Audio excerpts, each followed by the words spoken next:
Hey guys, so welcome to another story time Tuesday / Wednesday. My phone is over here. I don't have notes or anything on it. I just want to have it with me because it's my phone and I feel lost without it.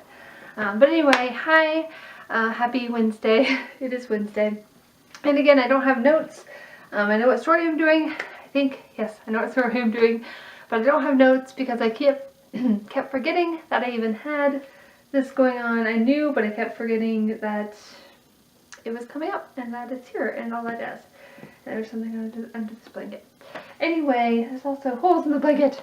Getting distracted. Okay, you guys. So this story is going to be my favorite, and I might actually have to pause part of the way through and leave to go downstairs and start supper and come back, because in about 10 minutes I need to start supper, and this is possibly going to be the longest video. Depending how long it is, I may make it into 2 videos, so that may have happened. This could be part 1, or maybe it's just the whole thing. I don't know, especially since I'm talking now. But this is my favorite job, and probably the one I've worked the longest, at least since college, the one I've worked the longest for sure. I worked there about 1 year and 3/4, maybe. Yeah, I worked there I worked this job from August of 2013, after I graduated in May from college. From August 2013 to April, no, not April 1st. It was April, but not April 1st, because a special thing happened on April 1st, but that's not my last day. To late April-ish, I think, maybe May. I think it was late April of 2014. No, 2015, I guess. Yeah. It's weird. That I was that close. Is that right? Yeah, because I'm thinking that was the year I got married. I got married when I was 25, but it was in 2016. Okay, so that makes more sense. So yeah, I worked 1 year, and then August of 2015 would have been 2 years, but I worked to April. So April, May, June, July, like 4 months from being 2 years. But anyway, this was a hotel. And this is another, my mom didn't get this job for me, but it's another one that my mom encouraged me to get, because I had been looking for jobs, working for my brother, being a live-in nanny, and looking for jobs in this town that he lived in. And I was looking for jobs, and my mom was like, well, I don't remember if she mentioned me liking to clean, because I liked the cleaning job at college, or if she just mentioned it in general, but she was like, hey, you could check out the hotel, maybe get like a desk job or something there. And so I was like, okay, so I'll try that. Alright, so I did try that.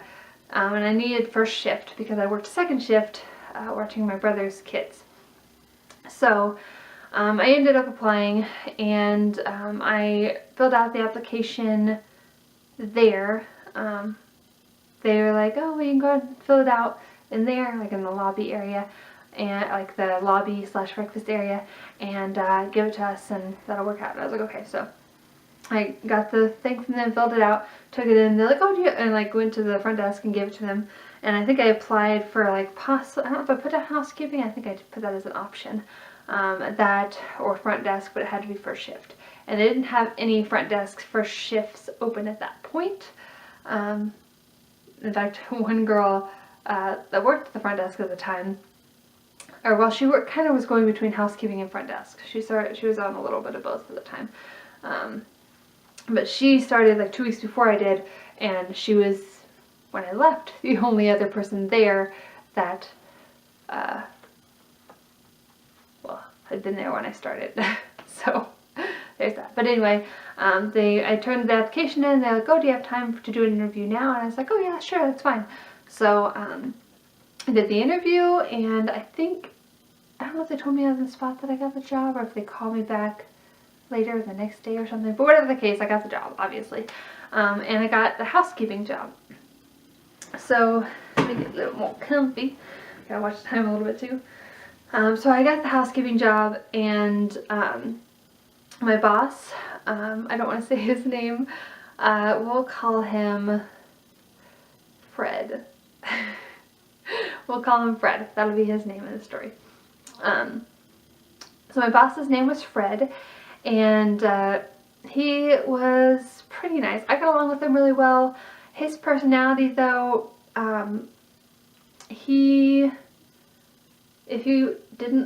did something to make him mad at all, then you were sometimes, I don't know, you were definitely on his bad side, and sometimes just fired like that, which I witnessed several times, but luckily I was on his good side, like the whole time I worked there, so that was good, and there wasn't anything sketchy about it, because he was, I mean, I guess there could have been, but definitely not on my part, because he was in his 50s, I think, and married, although his family lived in Pennsylvania. This was here in Ohio.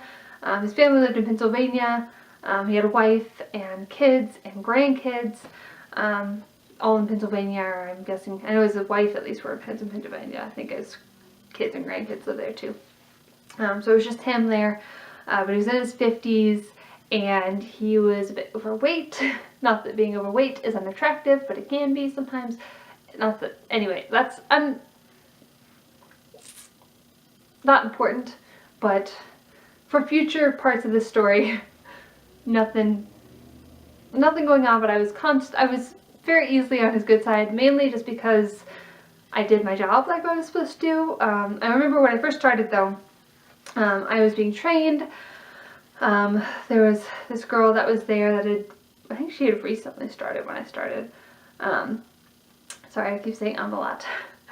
But this girl, she trained me, and I remember hearing at least once in the other room, like when I was cleaning or whatever, them talking about how slow I was, and it just really kind of made me feel down. I was like, I'm trying to go as fast as I can, but I really want things to be clean, and these people, I feel like they sometimes like skipped things or skimmed over things, and maybe they didn't, I was new, but it was definitely partially because I was new and I didn't have like the swing of things yet, but I kind of knew what I was supposed to do, and I was trying to make sure things were clean.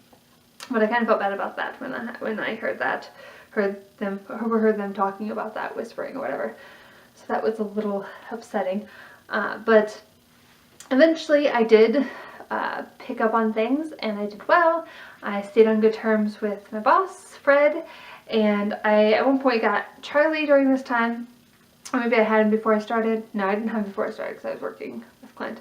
But once I moved into my own apartment around July of 2014, I guess. So it would have been about a year after I started working there, I got Charlie, my cat.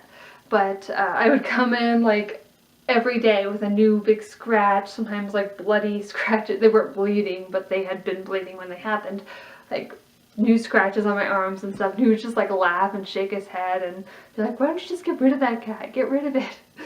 It was funny. We had fun little conversations about that, because we'd go to clock in, his office was right there, so I'd be like, oh, so look at this new scratch, and it was just kind of a fun thing, so I'd go in and kind of say hi to him and stuff each morning. So that happened. So it was just kind of a fun, interactive thing. I got along with my boss. That's actually the boss that I've gotten along with the most, unless you count my current boss, which is me, because I'm my own boss, so I get along with myself really well.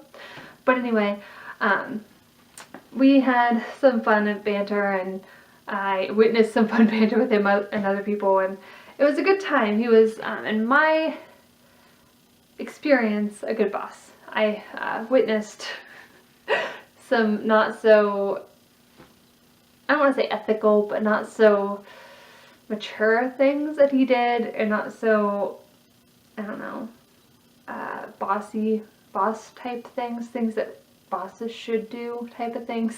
Like he sometimes shot Nerf guns at like the front desk workers, and just he was immature, but it was funny. It was fun. So I got to the point at the hotel in the housekeeping section. We went through several people. I've trained a decent amount of people because I was getting good. So I trained some people. I went through a lot of supervisors, and it got to the point that we'd go without a supervisor for a week or two sometimes, and he would ask me if he would call me in and ask if I'd want to be a supervisor, and I think he only really asked me like 2 or 3 times, if that. But each time I was like, no, I don't want to be in charge. I'm okay with being, if you need a supervisor right now, a stand-in supervisor, I'm okay to do that. I'm okay to check rooms. I don't mind checking rooms, but I don't want to officially be the supervisor. I witnessed what it was like for supervisors, and if anything went wrong, they were the ones that were yelled at, and I didn't want to be in trouble. I was a good cleaner. At that point I was a fast cleaner, and I did good at my job, and I could check rooms, and I was proud of that, proud of how good I did. I didn't want it coming down on me if somebody else didn't want to do their job, because we had a lot of people that came in and just didn't want to work, and so they kind of half-butt everything, and I didn't want that coming out of me. So I was like, yeah, I'm not going to be the official supervisor, whether or not it gets me paid more, which I don't think would have gotten me paid too much more, but it's like, I don't want that coming down on me. I gotta go downstairs really soon. But yeah, so I stood in as a supervisor a couple times and checked rooms and all that, but I never got in trouble for what other people did, because I'm not officially a supervisor. It's not really my job for them to do their job. So he couldn't really do anything to me. It's not like he was paying me to get yelled at. So I never got yelled at, personally.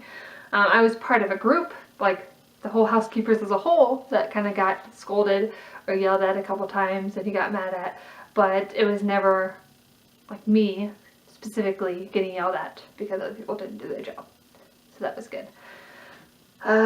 Yeah, I had a few interesting experiences. One of this girl that got fired, she was kind of a little emotional, we'll say. She got fired one day, and we knew she was going to get fired, I'm pretty sure. And we were all in the break room, and I think she got fired like during lunchtime or something, I guess. Or maybe as we were getting to leave. I think it was during lunchtime. I don't know. But we were all in our little housekeeping break room, and she comes into the room, slams the door open, I think, or maybe it was already open, I don't know, but she like was just slamming stuff and like throwing her arms, and she tore this thing off the wall. I don't remember what it was, but some kind of little like sign thing that was on the wall in there. Tore it off and about hit me, and she did apologize for almost hitting me, because she wasn't like mad at me, she wasn't trying to hurt me, but she just pulled it down all mad and about hit me. I'm like, whoa.